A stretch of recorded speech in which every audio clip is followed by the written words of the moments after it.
she's at a really weird crossroads in the season where I think Gabby is kind of okay with the ambiguity of the experience. Hi, we're Julie and Kelly, and we are here to find love. We're two dating coaches analyzing season 19 of The Bachelorette, Rachel and Gabby season. Okay, so we're here in episode 2. We are finally starting to get into some of how this season is going to work. I think everyone has been curious about like how it's going to work with two bachelorettes and, you know, if it's going to be like the guys have to choose or whatever. So we're starting to get some of that. But let's talk about how the episode went down and do a little play-by-play. So we started out with we had like a big group date essentially at the mansion. We did this pageant type thing. It's kind of like the classic bachelor style, like objectification date, as they say. Like it just, let's make everyone get naked and like have to do like embarrassing things. We got into this group date or this after party of this group date, and it was really interesting because Rachel sits down with one of the guys and he basically like right up front goes, yeah, by the way, I'm really here for Gabby, not you. And so I just wanted to like let you know before we start talking. And Rachel was like, okay, that's okay. It's like you can really see like her like whole heart break, but she's like trying to keep a smile on her face. Super awkward, and you know, creates just like a little bit of a weird vibe. We start to see Rachel just kind of like hovering around on this group date. It seems like Gabby is having a good time connecting with a lot of the guys, like making out with a couple different guys, and Rachel is kind of like twiddling her thumbs in the corner. So we start to see, unclear if it's just like production wants us to have this narrative that Rachel is having less success or if it was just happened to be a pretty disappointing night for her, but she seemed to have trouble connecting with anyone. The only guy that she did end up having a spark with was Logan, but we also saw Logan kiss both Rachel and Gabby, and so it was like a little hard to consider it a win for Rachel because, you know, the guy didn't seem to have any particular attraction to either of them. It was just kind of like make out with both. Rachel ended up giving her group date rose to Logan. Gabby gave her group date rose to Johnny, who she was connecting with. We then moved into 2 one-on-ones. Rachel and Gabby each got their own one-on-one, so they each picked a guy to go on a date with. Rachel went on her one-on-one first with Jordan V. Jordan V was the guy in the first episode who had his own little race car, and they were connecting about being people who pilot vehicles. Yeah, it seemed cute at the time, and then they went on this date, and the date was cute enough. I mean, the internet, I don't know what you thought about this, Julie. The internet loved Jordan V. I was kind of like, pretty whatever about him. He was such a nice person, so nervous to talk about his parents' divorce. You could see it the way that he was talking. It was like these haunting sentences where he was like uncomfortable to divulge so much, but I think there was an element of like, oof, this is forced a little bit. It's not like the kind of flow you'd want on this kind of date. Long story short, Jordan did not get a rose on that date. She ended up sending him home. It was really cute actually because Rachel seemed to feel really bad about it, which endeared me to Rachel even more. I mean, you can just tell she just like really hates hurting people. Like she was so sad to like send this, you know, perfectly nice boy home. But I'm also kind of like, I don't know, to me the vibe I got was like she's like this like 10 out of 10 grown-ass like woman, and he kind of gave me like 17-year-old boyfriend vibes. Not a bad guy, but just like the boyfriend you had when you were 17. Like that was kind of like the feeling I got from him. Yeah. Yeah. Like a nice so guy. like like he's just like nice, but kind of like he didn't even really seem to, I don't know, he didn't even seem to like her that much, if you ask me. It was just, he was just kind of like doing the boyfriend thing. I don't know. It just seemed very forced. So I was not surprised that she sent him home, frankly. I was kind of happy. I guess I was surprised, but I was like happy about it because I was like, this isn't it. Move on, Rachel. And she did. So I was kind of happy about it. I'm curious what you all think. I know that most of Twitter really liked Jordan and was really upset to see him go home, but let me know what you guys think down below if you liked him, because I was pretty content to see him go. It is so weird. Like, these guys have choices, too. It's not like they're all gunning for one bachelorette. They have, like, maybe it'll be this connection, maybe it'll be that connection. I think that it gives a lot more, like, for Rachel and Gabby, their decisions feel a lot more serious, because to keep a guy around, they do want to feel... You brought up a really good word before. You said she didn't feel like Rachel was winning. And it's like, how do you define winning? Is it winning through a kiss? Is it winning through a guy telling you that he wants to be with you and just dedicate himself to you and your journey and not like want to be with the other bachelorette. I think she's at a really weird crossroads in the season where I think Gabby is kind of okay with the ambiguity of the experience, where I think Rachel kind of would prefer a more straightforward tunnel vision dating experience. I think Gabby's kind of like, oh, I can just kind of juggle things around, but that speaks to how she dates. And we've always said this, Gabby's a very good dater. She's a great like first impression, and I think, you know, Rachel is a little bit more like romantic and sweet, someone that you really have to like be really open to the experience of like diving deeper with, kind of like sooner than Gabby, who's just like making fun of you and just like throwing banter and jokes at you, you know. We then moved on to Gabby and Nate's one-on-one. So that one-on-one went a lot better. I don't know about you, but I was like very into Nate. I thought very Nate's cute. kind of my favorite right now. I just love think his whole vibe. I mean, he was just so genuine. It was like really cute. He was just so genuinely excited to be on the date, as opposed to so like he seemed so excited to be on the date with Gabby versus like Jordan. I couldn't even tell if he was like that excited. Like maybe he was, but he was just like trying to play it cool or something, which is again speaks to the 17-year-old thing. Versus like Nate was just like, oh my God, I'm like so excited to be with this beautiful woman and to like kiss this beautiful woman, and like this person is so like he seemed so like enamored by her, and I don't know, there's like a genuineness that I really liked about him. And so yeah, I mean, we'll see how that goes, but she gave him the rose. I felt like there was good chemistry there.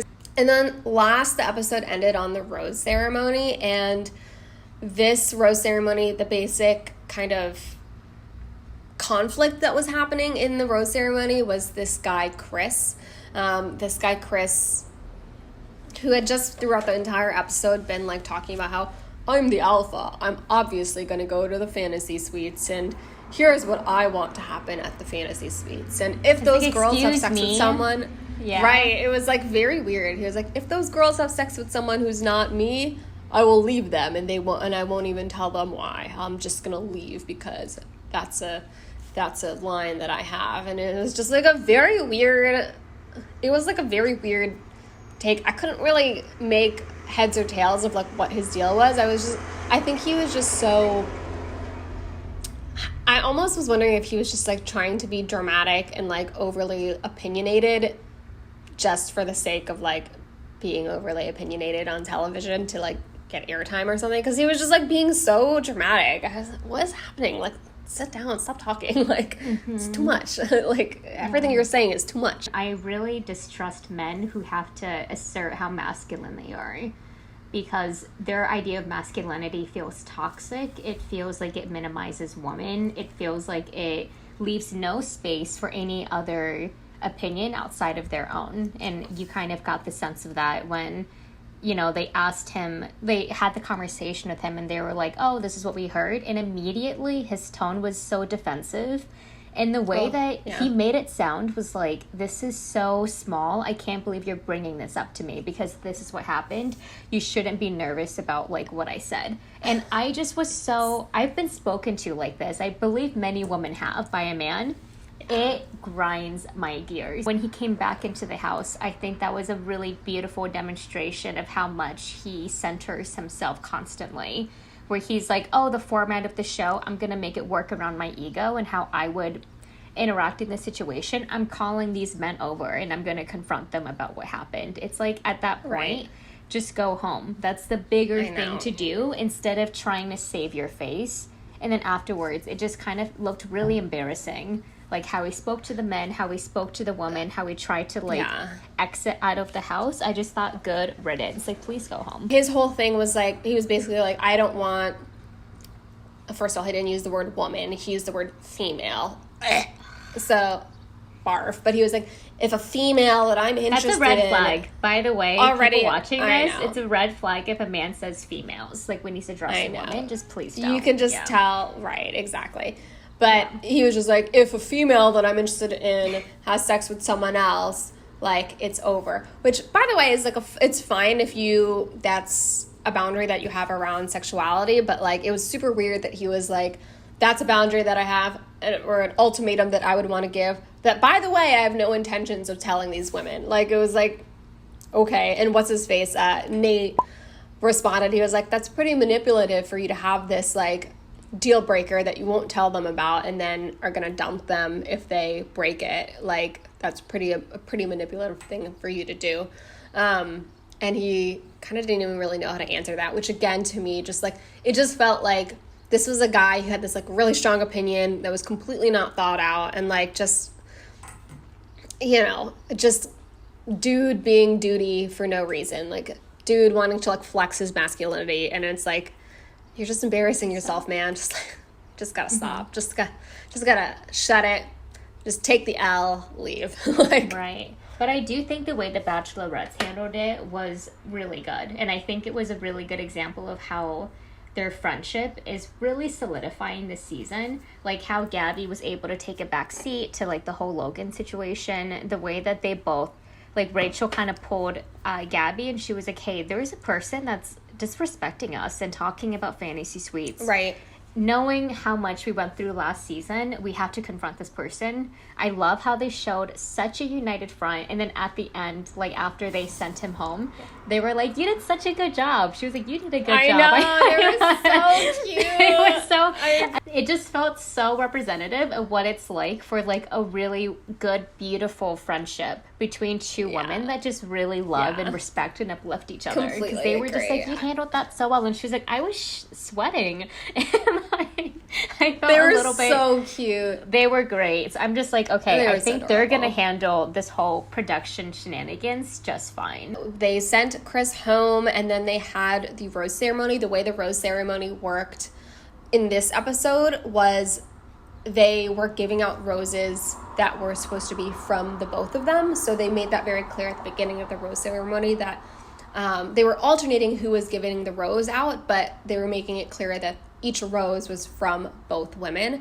And the way it sounded like was the two of them got to decide how they wanted the rose ceremony to work and what they wanted the roses to represent based on what Jesse Palmer said. So it sounds to me like for now they're still both trying to keep their options open to all the men who they are keeping around, versus it appears in the previews and in later episodes they're going to ask the men to choose which woman they're accepting a rose from. So it seems like they kind of, for now anyways, have the control of the situation in terms of how they're structuring the show and, like, the way the process is working. So that was interesting to see. I did feel like I had, like, questions throughout the episode. So, like, when Rachel sent home Jordan V after their one-on-one date, I was a little bit like, what if Jordan V wanted to date Gabby? Like, why is he just going home? Like, I felt like I had some questions, like process questions that are not being made very clear to us. I think they're making it up, and I did see that criticism, but I'm pretty sure that, like,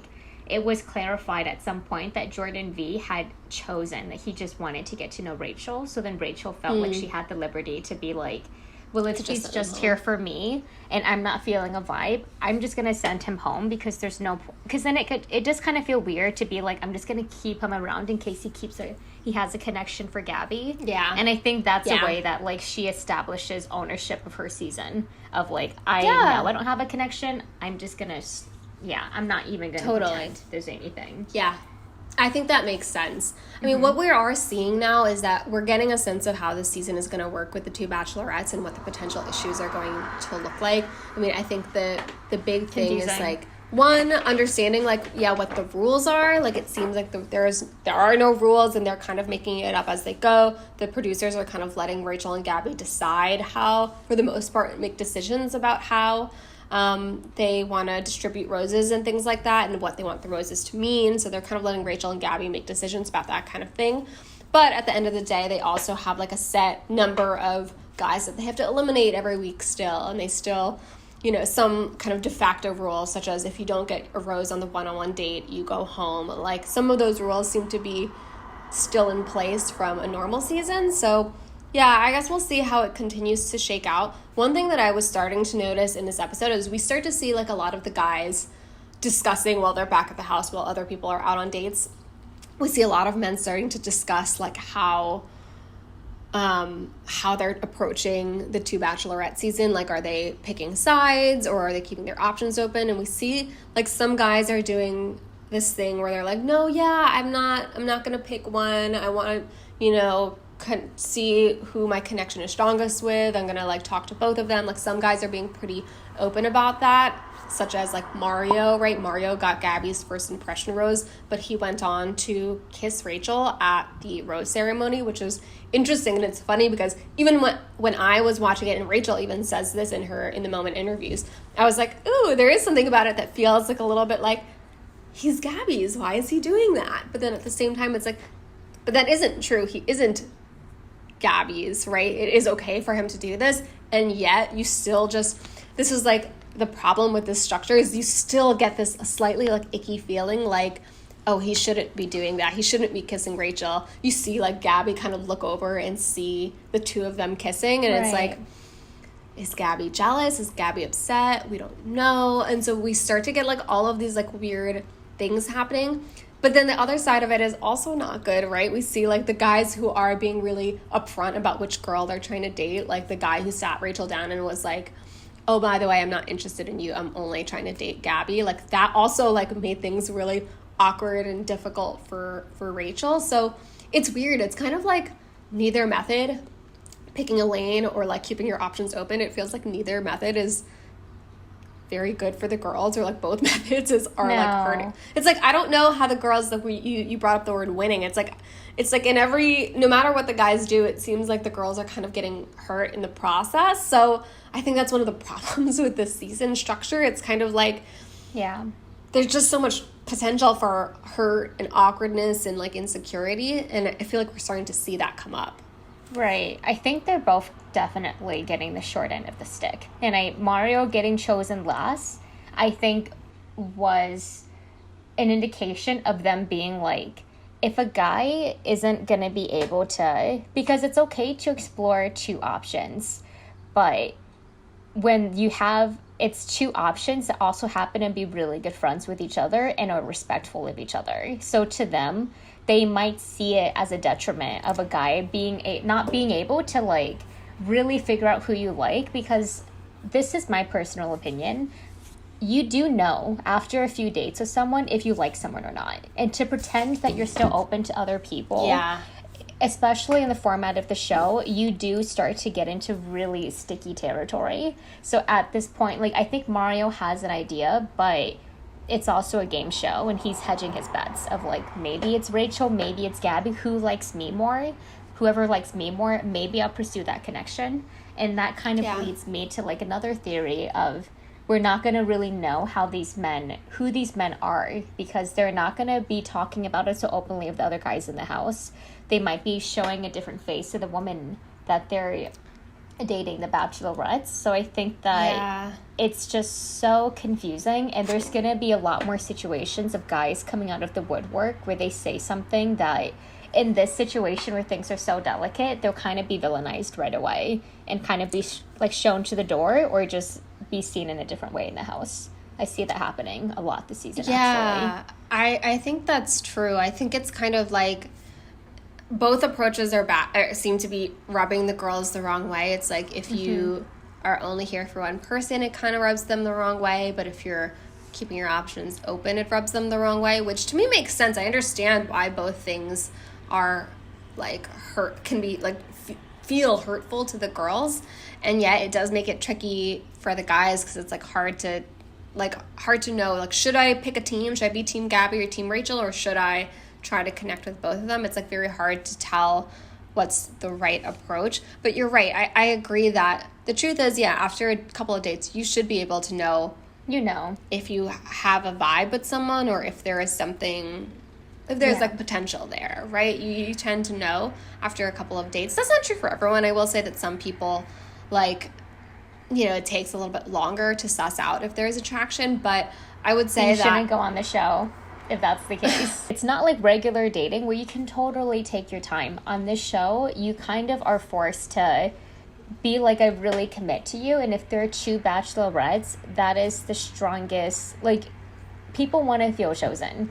And if these two guys are still a little bit wavy mid-season, that says a lot about where they're at. If they're not really able to commit and just be like, okay, I'm really just going to pick you, and I'm going to be really vulnerable and be okay with not having all of my bases covered.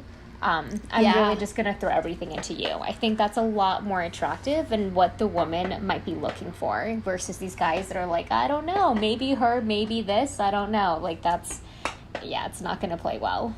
That's such a good point that, like, there is the show is structured to encourage vulnerability, and, you know, if you don't want to be vulnerable by picking one person and going all in, it's going to be a lot harder for you to form a genuine connection with either of them, right? I mean, in theory, you could form genuine connections with both women. Like, I'm not trying to say that it's impossible for you to do that, and I do think that the two of them are different enough that, like I can just see someone connecting with both of them because they kind of represent different types of connections and, like, kind of bring out different parts of you, right? Like, I can kind of see that happening.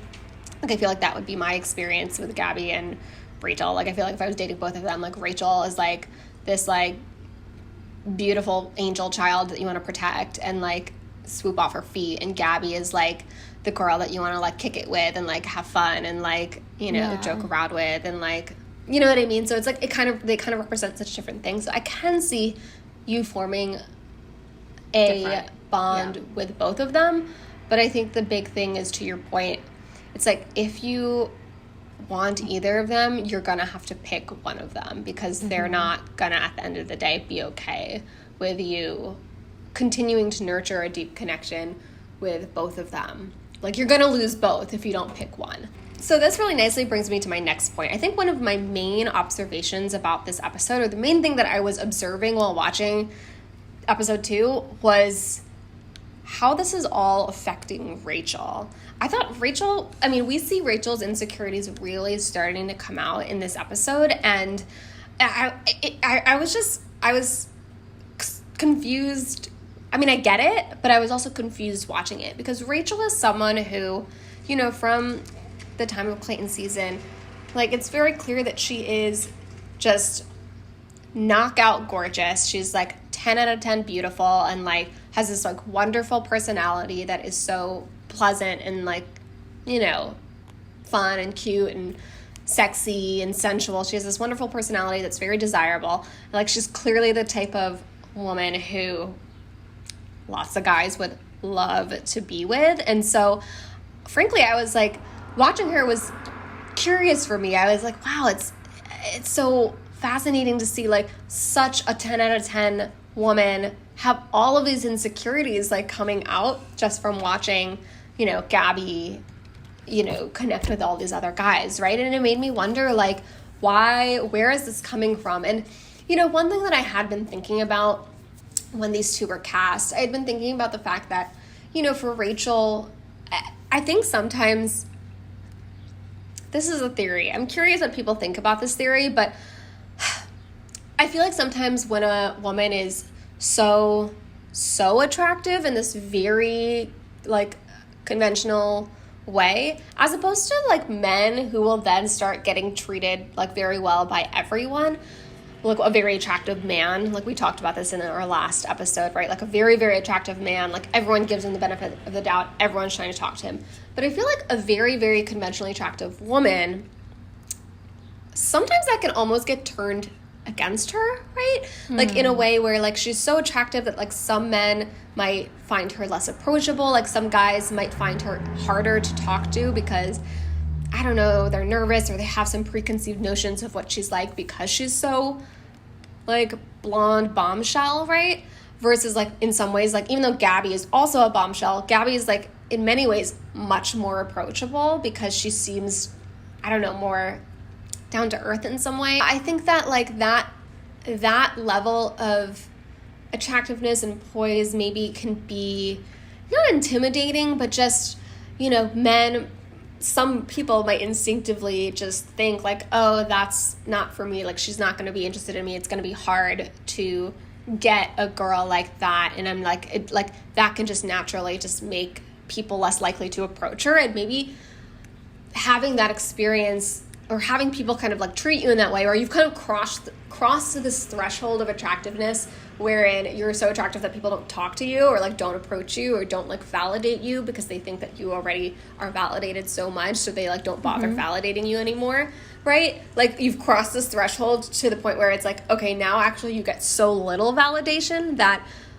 you start to be very insecure in a way that you wouldn't expect for someone who is so attractive, right? You'd expect someone who's that attractive to just like be confident and be like used to getting so much attention, but it seems like that is not the case for Rachel. She has clearly a lot of insecurities that are coming to the forefront. You see her periodically throughout the episode being like, what if no one likes me? What if no one's interested in me? Maybe the guys like think that I'm not like you know, the right type of girl or the right type of bachelorette. She says something like, I want to be a good bachelorette for these guys. I want them to like have, like, you can tell that she's thinking so much about how she's being perceived and like whether people like her. She's like thinking so much about that.